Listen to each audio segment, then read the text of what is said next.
Saya akan menjelaskan presentasikan daripada proyek tugas kami dengan topik laporan keuangan dari kelompok 14.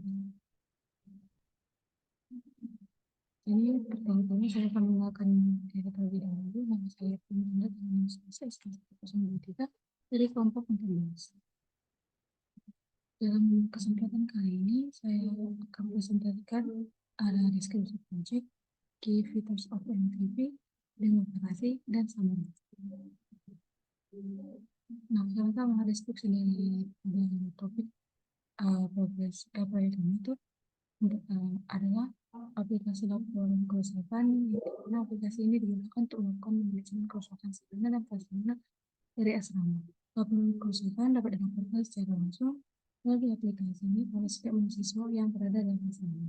Kemudian, pihak staf maintenance dapat melihat laporan tersebut dan melakukan konfirmasi. Di sini kami pengguna daripada aplikasinya adalah user, di mana user ini adalah nanti mahasiswa akan melaporkan kerusakan daripada asrama, di mana user ini melihat dan membuat laporan. Kemudian ada admin, yaitu si maintenance-nya yang akan menjadi pengguna itu melihat dan mengelola laporan user. Nah, laporan kerusakan ini dari segi fungsional,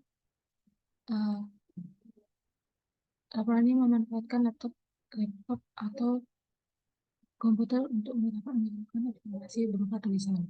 Kemudian dari segi realitanya, kita masuk untuk mendapatkan informasi terkait suatu kejadian di lingkungan asrama. Kemudian dari sebenarnya dan segi usernya, mahasiswa dapat mengakses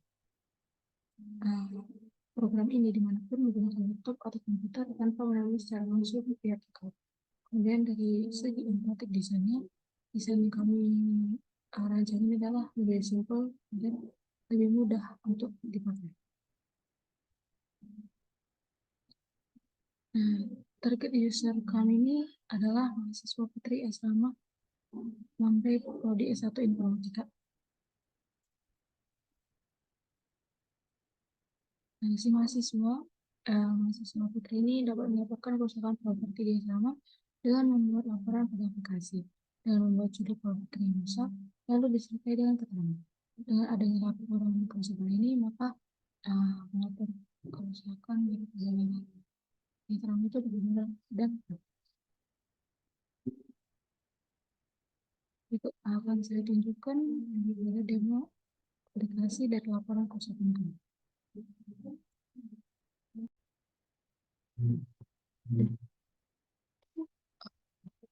Jadi setiap user akan melakukan login.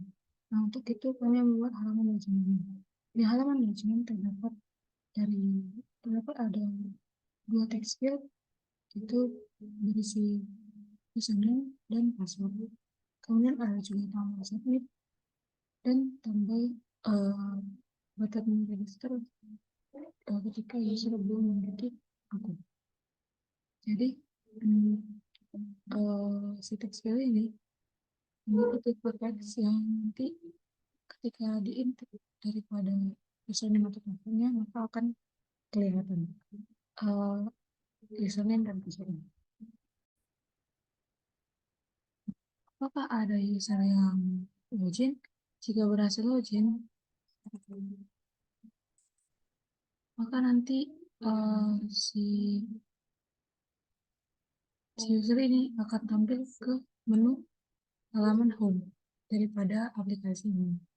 Nah, jadi si user ini jika berhasil masuk ke dalam halaman home, maka password dan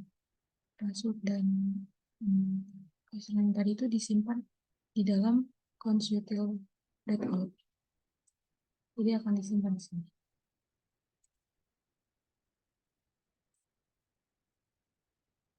Kemudian jika misalnya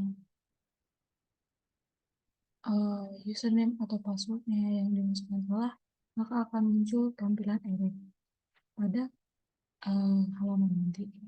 Jika kita demo kan.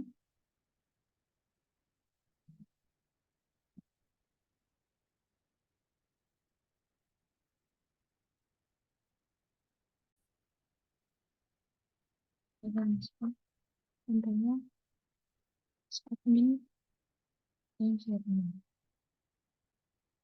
Maka user akan masuk ke tampilan halaman home. Saya kita masukkan password atau username salah, maka akan muncul tampilan ini.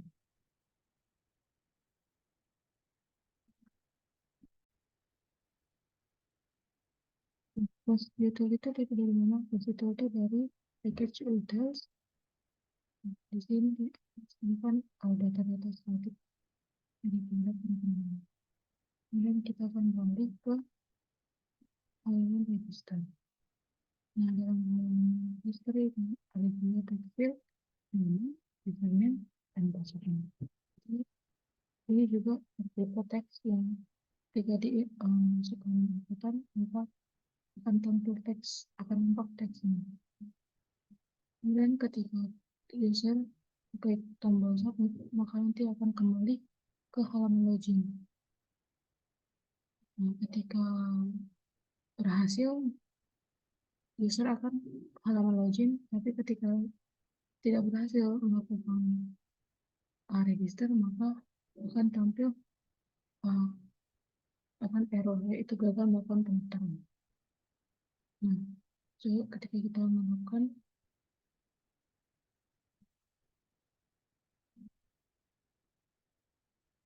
dengan sekian pada aplikasi ini, kita akan mencoba mendaftarkan daripada si pengguna baru.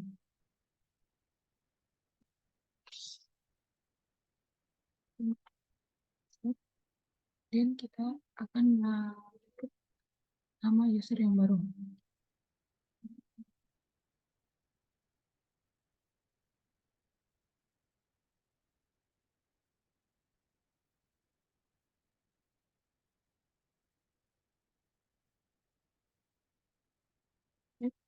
Dan kita akan lihat dengan database yang telah terkoneksi dengan NetBeans. Jadi kita akan lihat misalnya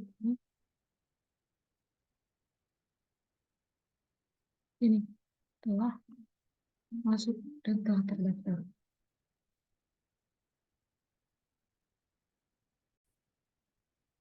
Jadi database itu terkoneksi dari mana? Terkoneksi dari library ini MySQL connector ini. Kemudian dibuat program dengan database util.java. Jadi apakah si database itu bisa terkoneksi. Kemudian selanjutnya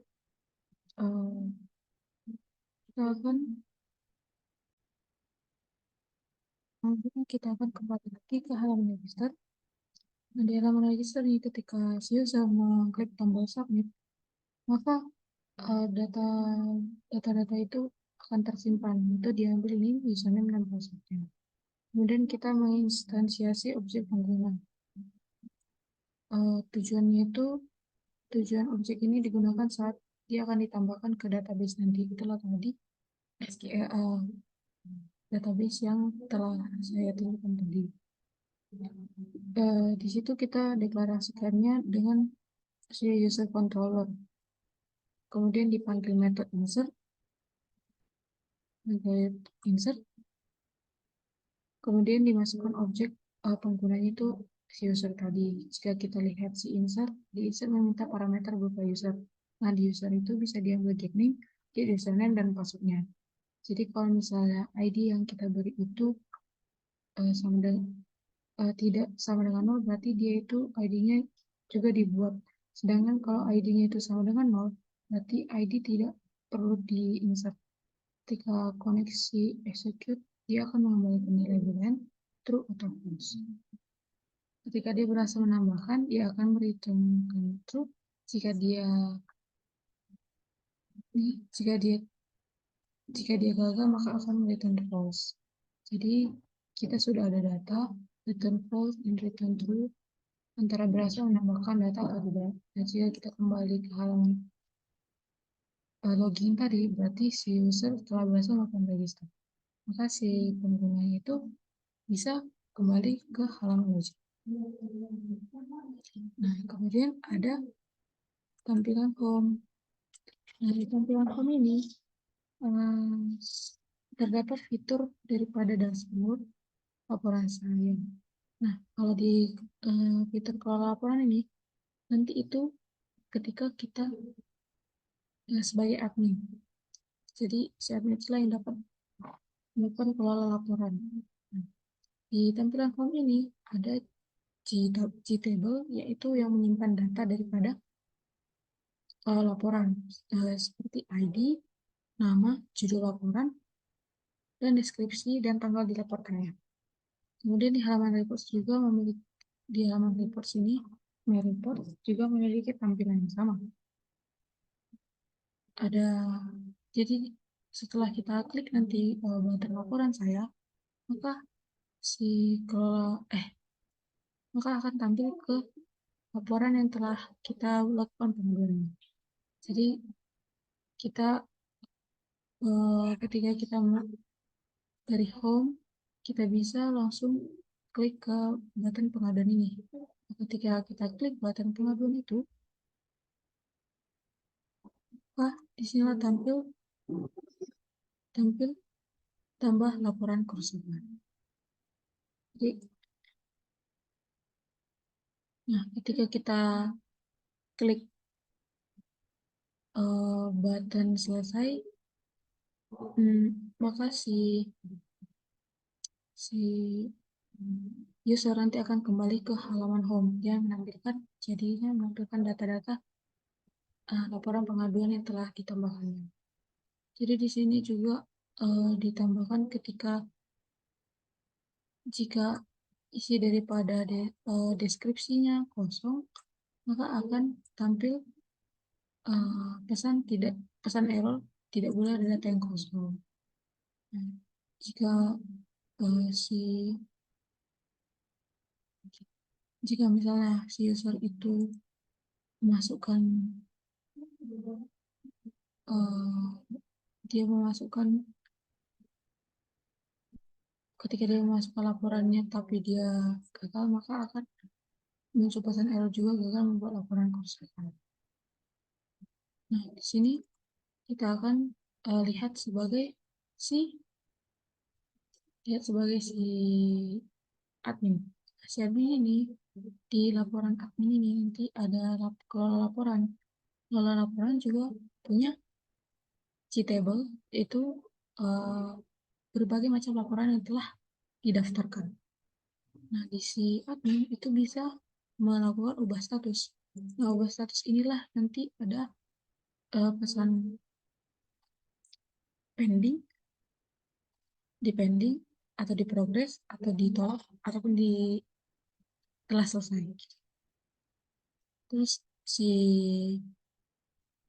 user sebagai mahasiswa ataupun admin, nah bisa juga melakukan menghapus laporan.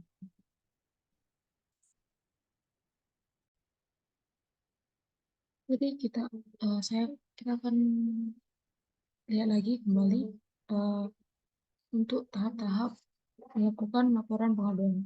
Kita akan ke menu register. Ketika si user belum memiliki akun, kita akan daftarkan terlebih dahulu. Masukkan, menginputkan nama,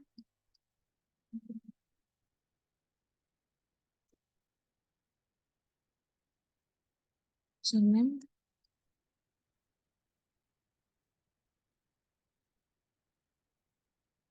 dan passwordnya. Setelah kita submit, maka akan kembali ke halaman login. Di sini halaman login kita masukkan kembali.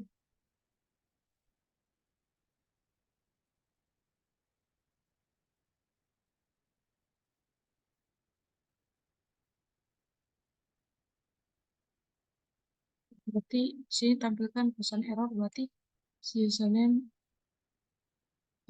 dan atau password itu salah. Jadi kita akan masukkan benar, lihat. So, akan masuk ke tampilan halaman Anda ini. Nah, di laporan saya, kita belum memiliki laporan maka tabelnya kosong. Jadi kita akan membuat pengaduan, memasukkan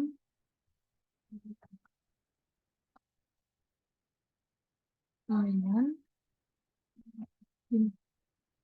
misalnya pintunya rusak, selesai.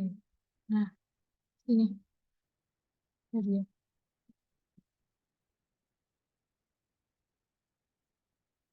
Akan masuk ke daftarnya. Nah, kita akan masuk sebagai admin.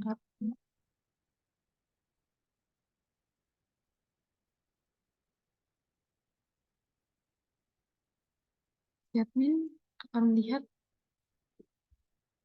beberapa laporan ya. Nih, dia akan mengeluarkan laporan yang didaftarkan. Jadi misalnya si pasien sebagai pelapor ini kan diubah statusnya misalnya menjadi progress, cancel, dan atau reject. Setelah kita buat statusnya dan nah maka akan berubah status daripada pelapor tadi. Nah si ID ini tuh uh, otomatis ketika user nanti akan masuk pendaftarnya itu maka dia menjadi ID keberapa itu. Kemudian misalnya si admin bisa menghapus daripada laporan. Nah, kalau laporan tidak ada. Maka di sini laporan ini sudah terhapus, tidak ada lagi di database-nya laporan tadi yang telah dihapus.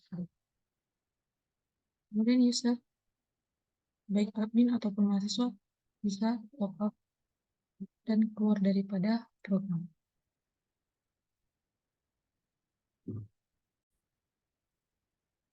Jadi kesimpulan pada proyek kami ini, dengan adanya aplikasi laporan kerusakan, diharapkan dapat mempermudah mahasiswa maupun maintenance dalam memberikan dan mengelola laporan terkait penyebab kerusakan yang terjadi di lingkungan. Sekianlah hasil presentasi daripada saya dari kelompok 14. Bila ada kesalahan kata yang saya ucapkan, saya mohon maaf. Terima kasih.